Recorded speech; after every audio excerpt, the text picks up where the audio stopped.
जय हिंद दोस्त।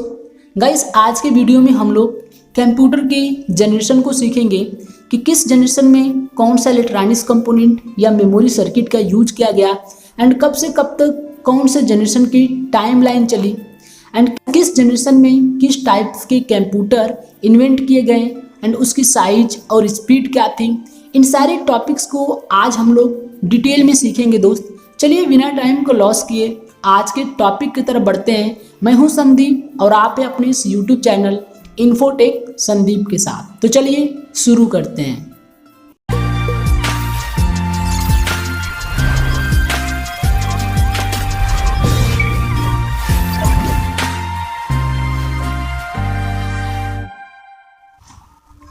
दोस्त, कंप्यूटर के जनरेशन को हार्डवेयर और सॉफ्टवेयर के कम्बिनेशन के हेल्प से अभी तक कुल कंप्यूटर के 5 जनरेशन ही डिवाइड किए गए हैं।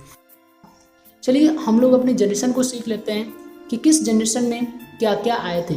तो मेनली इसको 5 जनरेशन में ही बांटा गया है दोस्त। और बांटने का सेंस कि जनरेशन ऑफ कंप्यूटर्स किस चीज़ों पे डिपेंड और बेस रहेगी, तो ये हार्डवेयर और सॉफ्टवेयर पे, मीन्स हार्डवेयर और सॉफ्टवेयर की कम्बिनेशन से ही जनरेशन में इम्प्रूवमेंट होगा।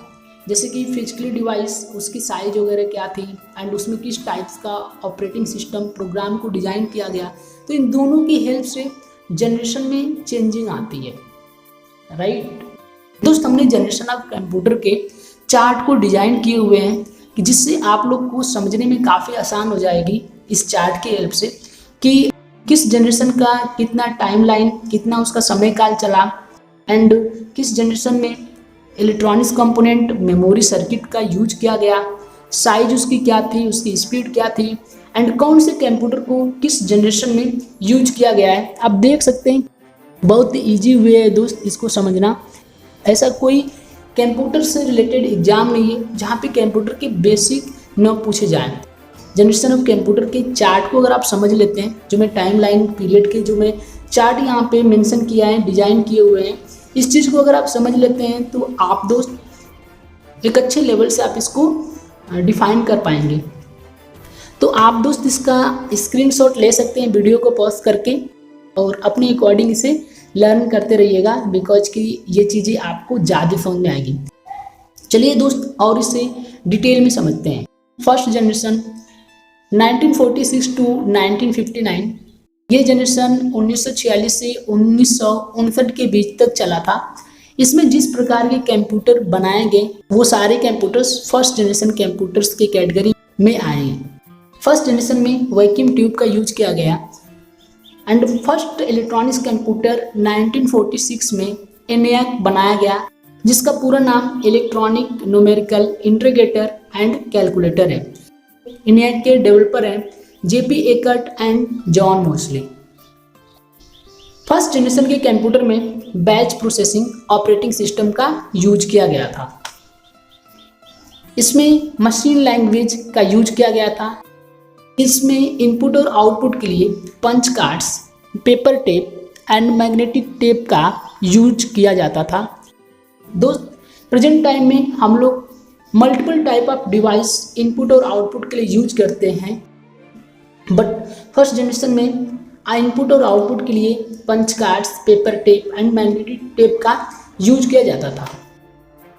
इसमें हजारों वैक्यूम ट्यूब्स लगे हुए थे, जिसका नतीजा ये था कि बहुत हीट प्रोड्यूस करता था। इसे ठंडा करने के लिए AC की ज़रूरत पड़ती थी, एयर कंडीशनिंग सिस्टम का इस्तेमाल किया जाता था। इसे चलाने के लिए बहुत ही इलेक्ट्रिसिटी लगती थी एंड ये नॉन पोर्टेबल था, मीन्स इसे एक जगह से दूसरी जगह तक लेकर जाना बिल्कुल मुश्किल था, इम्पॉसिबल था, बिकॉज कि इसकी साइज बहुत बड़ी थी और ये बहुत ही हैवी था। इसकी स्पीड बहुत ही स्लो थी और ये बहुत ज़्यादा कॉस्टली था। दोस्त, जो कंप्यूटर का जनरेशन है, हमें इसमें ये नोटिस करना है कि किस जनरेशन में कौन सा मेमोरी सर्किट का यूज किया गया, इलेक्ट्रॉनिक्स कंपोनेंट का यूज किया गया एंड उसकी टाइमलाइन क्या थी एंड उसमें किस टाइप्स के ऑपरेटिंग सिस्टम का यूज किया गया था, उसकी साइज़ क्या थी।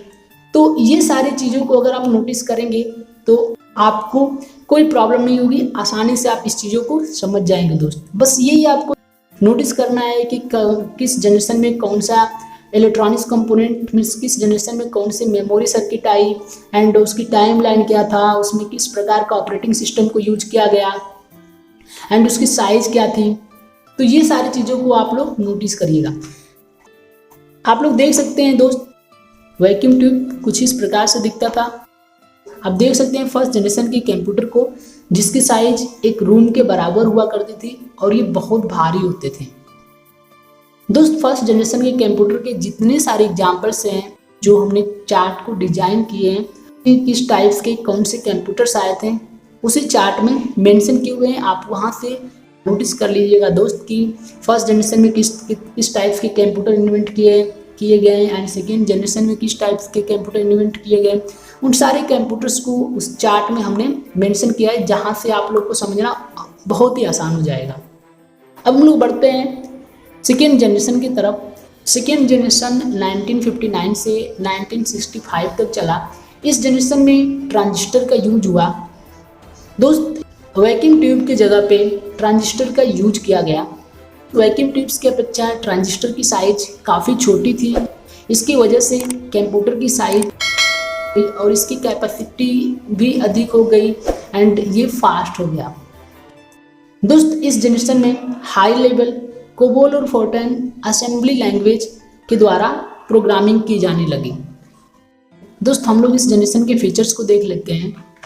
इस जनरेशन के कंप्यूटर्स में वैक्यूम ट्यूब के जगह पे ट्रांजिस्टर का यूज किया गया। इस जनरेशन के कंप्यूटर की प्रोसेसिंग स्पीड फर्स्ट जनरेशन के कंप्यूटर के कंपेयर में बहुत ही फास्ट थी। इनमें डेटा स्टोर करने के लिए चुंबकीय टेप मीन्स मैग्नेटिक टेप का प्रयोग किया जाता था। इसमें कार्य करने के लिए असेंबली लैंग्वेज का प्रयोग होता था, जो कि मशीन लैंग्वेज की कंपेयर में काफ़ी आसान थे। आप देख सकते हैं दोस्त, ये ट्रांजिस्टर एंड सेकेंड जनरेशन के कंप्यूटर्स आप देख सकते हैं, इसके लुक कुछ ऐसे थे। अब हम लोग बढ़ते हैं थर्ड जनरेशन की तरफ। थर्ड जनरेशन 1965 से 1971 तक इसका पीरियड चला, इसका टाइमलाइन चला। इस जनरेशन में आईसी का यूज किया गया। दोस्त आपने देखा कि फर्स्ट जनरेशन में वैक्यूम ट्यूब का यूज हो रहा था, जिसके वजह से हमारे कंप्यूटर्स काफ़ी भारी और साइज में बहुत बड़े हुआ करते थे। उसके बाद ट्रांजिस्टर का यूज हुआ, जो कि फर्स्ट जनरेशन के अकॉर्डिंग काफ़ी छोटे हो गए एंड इस जनरेशन में आईसी का यूज किया जा रहा है। आईसी को 1958 में इन्वेंट किया गया जय किल्बी के द्वारा। दोस्त आईसी एक छोटी सी चिप के ऊपर कई सारे ट्रांजिस्टर्स एंड कैपेसिटर रजिस्टर्स एक छोटी सी चिप में डाल दिए जाते थे, जिसकी वजह से इसकी साइज छोटी हो गई एंड ये बहुत ही फास्ट इसकी स्पीड हो गई। और सबसे अच्छी बात तो ये थी दोस्त कि ये ज़्यादा कॉस्टली भी नहीं थी। इसके फीचर्स को हम लोग देख लें।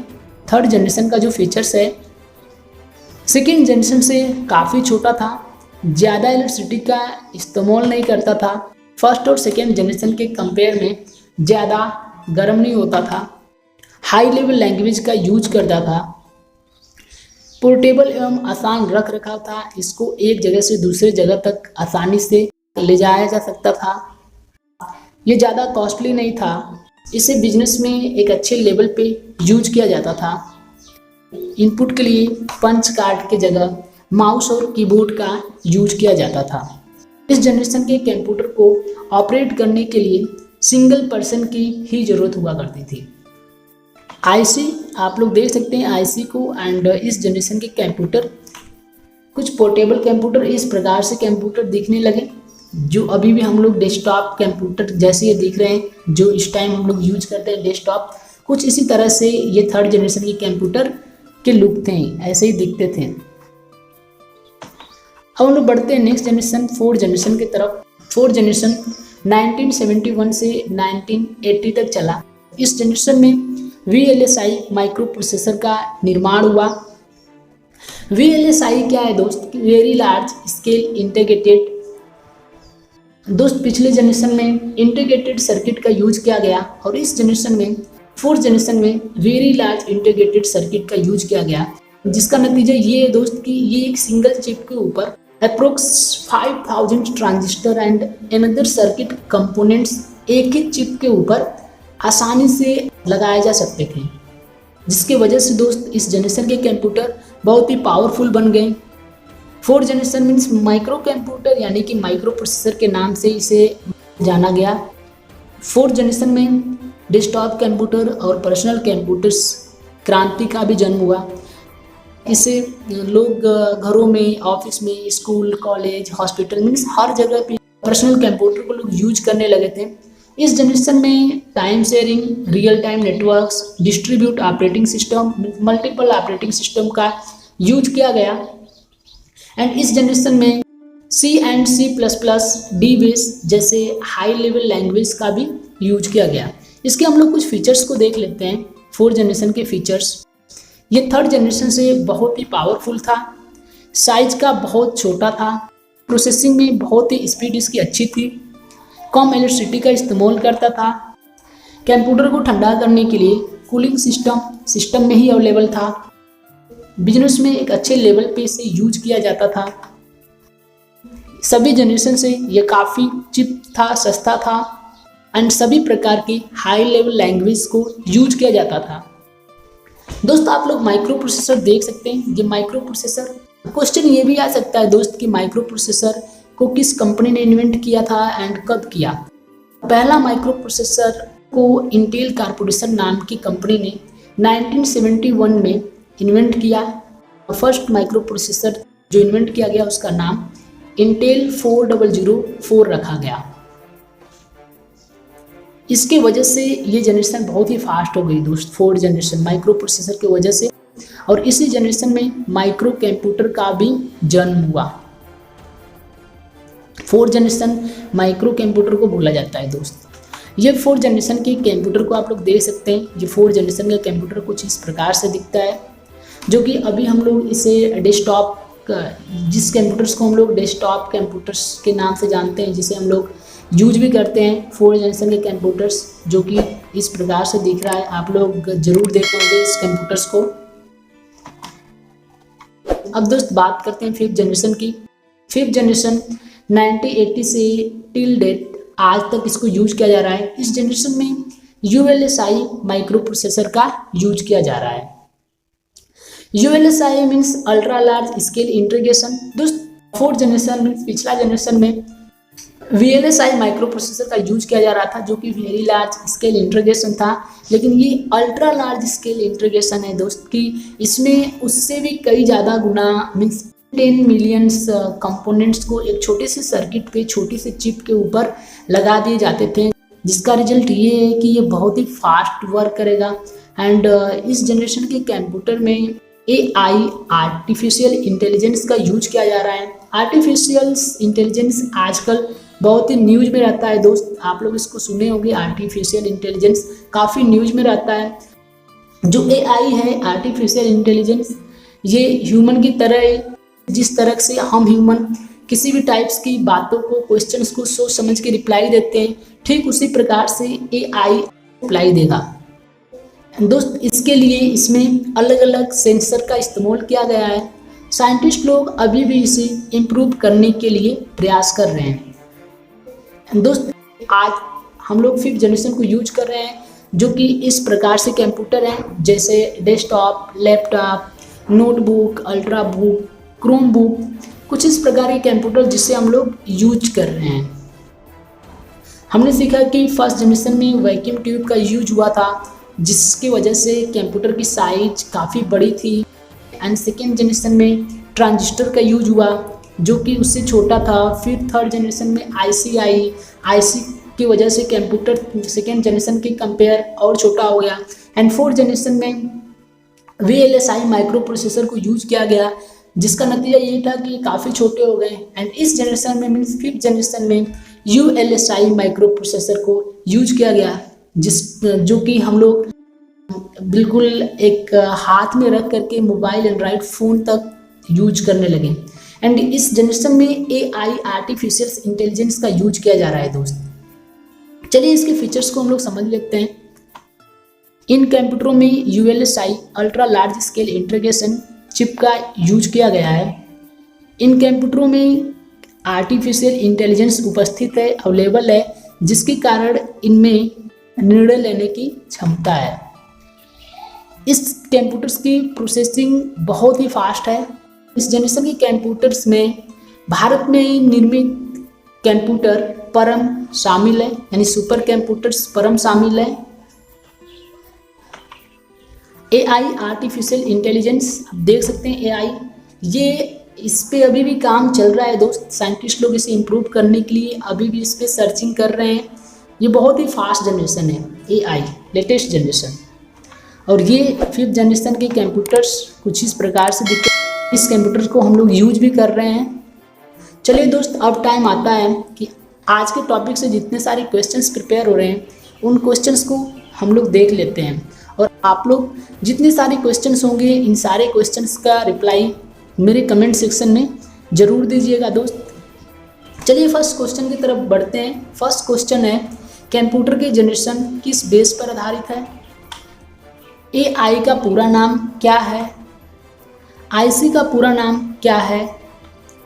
वैक्यूम ट्यूब किस जनरेशन में यूज किया गया? ENIAC कंप्यूटर किस जनरेशन का कंप्यूटर है? 4th जनरेशन में IC की जगह कौन से इलेक्ट्रॉनिक्स कंपोनेंट या मेमोरी सर्किट का यूज किया गया? AI का यूज किस जनरेशन के कंप्यूटर में किया गया? माइक्रो कंप्यूटर का निर्माण किस जनरेशन में किया गया? IC के इन्वेंटर कौन है? And next last question, transistor का यूज किस जनरेशन में किया गया? आई होप दोस्त कि आप लोग इन सारे क्वेश्चंस को बिल्कुल एक्यूरेट रिजल्ट देंगे, रिप्लाई देंगे। बहुत ही ईजी क्वेश्चन है। अगर दोस्त आप लोग इस टॉपिक्स को क्लियर कर लेंगे तो आप लोग इसके रिप्लाई बहुत ही आसान तरीके से दे सकते हैं। बहुत ही ईजी है सर दोस्त, ये सारे के सारे क्वेश्चंस के रिप्लाई आई होप कि आप लोग ज़रूर दे देंगे। दोस्त आप लोग को मेरा ये वीडियो कैसा लगा आप लोग मेरे कमेंट सेक्शन में ज़रूर बताइएगा। दोस्त अगर ये वीडियो आप लोग को अच्छा लगा हो तो मेरे इस चैनल को सब्सक्राइब करें, लाइक करें और अपने दोस्तों में शेयर करें और साथ में बेल आइकन को भी प्रेस कर दें, बिकॉज कि इसी तरह से हम कोई नेक्स्ट वीडियो पोस्ट करूं तो उसका नोटिफिकेशन आप तक पहुंचे। चलिए दोस्त, मिलते हैं हम लोग अगेन नेक्स्ट वीडियो के साथ। तब तक के लिए take care, bye bye, thanks for watching.